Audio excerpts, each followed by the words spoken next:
on demand through the streaming process. So as a beginner, you actually will learn warm-up exercises, the drills that we do in our classes. These are supplementary exercises, appear to be calisthenics, but they actually work your body, build some body positioning, help limber you up. Then you learn some fundamental basic punches that we do as drills. Then we have the horse stance drills, the low block, high block, different techniques. Then you move on to form. Forms are sequences that you would learn starting with what would be taught at the school would be our plum flower fist form, and then moving on. Each one of our forms is a category, and we use a belt system at our school, but because you're learning online, you would probably not be so focused on the belt level. But learning online is a challenge, but we understand learning through streaming, the movements have to be broken down and taught in much smaller bits. So learning online will not be just mimicking the form sequence. You'll see the form sequence, but you also will see the different components that make up that form, which will help you learn and build that sequence. So that's something that you actually won't get studying, like copying a form on YouTube. Although if you're very, very experienced, you can actually mimic a form.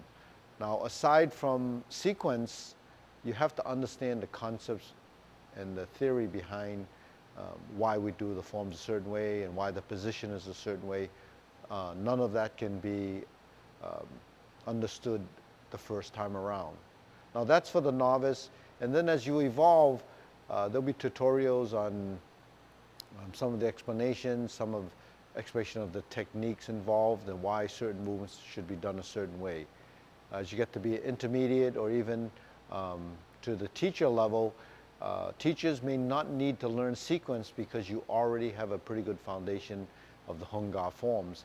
And many people have studied Hung Gar for many years, but need some tutoring on the theory behind what's involved in our style and what theories and principles and philosophy is critical in evolving and teaching students to a more advanced level.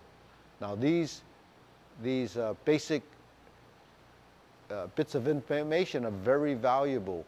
So what would you learn in a theoretical class? Why certain things are done a certain way? Well, we would talk about why you would stand in this position. You start off with your feet 3.5, 4 inches apart. Where's the shoulder width stance? How to open your stance by pivoting your feet at different angles to open the stance. And then we talk about on a theoretical basis, or maybe some of the sort of poetry that's used to describe movement. So in learning martial arts, there's a lot of metaphors used so that you can begin to understand the concept behind it. Say for in Hung Gar, we have a movement that we push out, but everyone just kind of copies the movement. But did you know that the theory behind that is to sink the elbow, relax the shoulder, align the elbow and shoulder?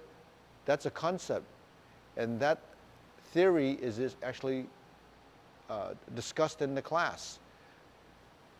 There's also what I call the 5 coordinations: hand, eye, body, waist, and stance.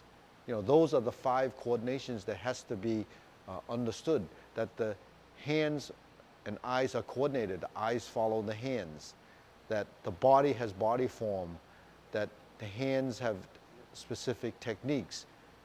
The body form is your posture. The waist, that it turns and rotates and power comes from the waist. And the stance are your legs. There's a leaning stance, there's a horse stance, there's cross stance. Why is there a specific position for your stances, the weight distribution, and then the footwork. How do you move from one stance to another? Those are the kind of things discussed so that you're not clumsy on your feet, that you have strength from the legs. We discuss upper-lower coordination. What does that mean? That's discussed in the workshops or discussed in the tutorials. So there's a lot of things that sometimes need to be discussed. Say in a horse stance, when we draw the bridge, why does it have to be shoulder height? Why does the forearm have to be in a certain position? These are things that are very important and valuable to the Hung Gar practitioner. And on the theoretical level, it's not just discussed. You have to understand the theory in order to execute the movement correctly. And for you to advance, it's not just do it like this. There's a reason to do it a certain way. And when you start to understand that reasoning, it actually will help you break through what I call the thresholds. The thresholds is when you do your form over and over again. You do it 10 times a day, 100 times a day, whatever amount of times you say, I don't see any improvement in the way I'm doing it, other than what? The memory of the form. The more you do it, the better you get at it, but it doesn't improve your execution because your body is not understanding what it should be doing. There's a sequential timing, an order of movement, a direction of movement. What should I move now? What should I move later? Where should the position be? All of this is critical. When you open the hand, when they're parallel, when you sink the elbow and you make a fist, how much strength did you pull in? When do you drop your hand and when do you pull in? Those are the kind of things. How do you open? When you open, where's the position? All of these things are critical to define the single components inside your form. Now, Hung Gar has 12 bridges in the I&Y form, but it's also 12 bridges throughout the form. All of those need to be understood and discussed. What is a cover hand? What is a pick? Why is it this position? Why is it in a leaning stand? All of these things have to be understood. Then you're not just kind of blindly going through your movement, mimicking it, going through it at a blazing fast speed and not even knowing what you're trying to do with it. So those are the theoretical components that need to be understood as a teacher, as an advanced student, as someone that wants to evolve beyond the level of recreation. So now there's people all over the globe that probably said, oh, I kind of saw that before. I seem to have heard that, or maybe you've never heard this before. But if you haven't heard this, it's probably something you should be listening to. And listening to and seeing and understanding. And then once you've experienced what you need to work with, then at some point that dialogue will turn into something much more valuable and important to you. So if you're a Hung Gar practitioner and you need to go through some of these tutorials, then you should email us again and let us know that it's something you're interested in. I'm reaching out to you. Please give us some feedback and we can discuss it and ask some questions and we can address those in another session of recording, and then we'll see where that leads. Before you go, could you describe to people the 4 forms that are in the initial curriculum? So for a beginner, the 4 forms that are taught initially is the plum flower fist form, Moi Fa Kun.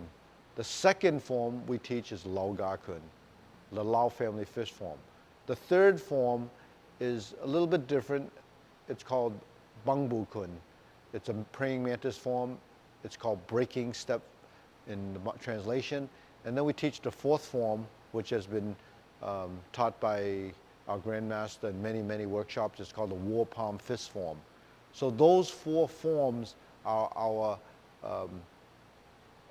initial sequences that are taught. A lot of material in those 4 forms. Each form, actually, as you progress, gets a little more complicated, a little more intricate, and when you get to the 4th form, it gets longer and a little bit more complicated.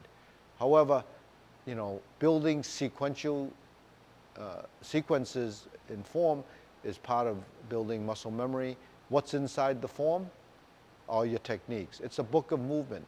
What's inside the legwork? The mapping of your form. And those mapping, those methods that are built in the form is really part of the footwork methods, one of the 5 coordinations that I just mentioned. So wait to hear from you and we'll see what happens.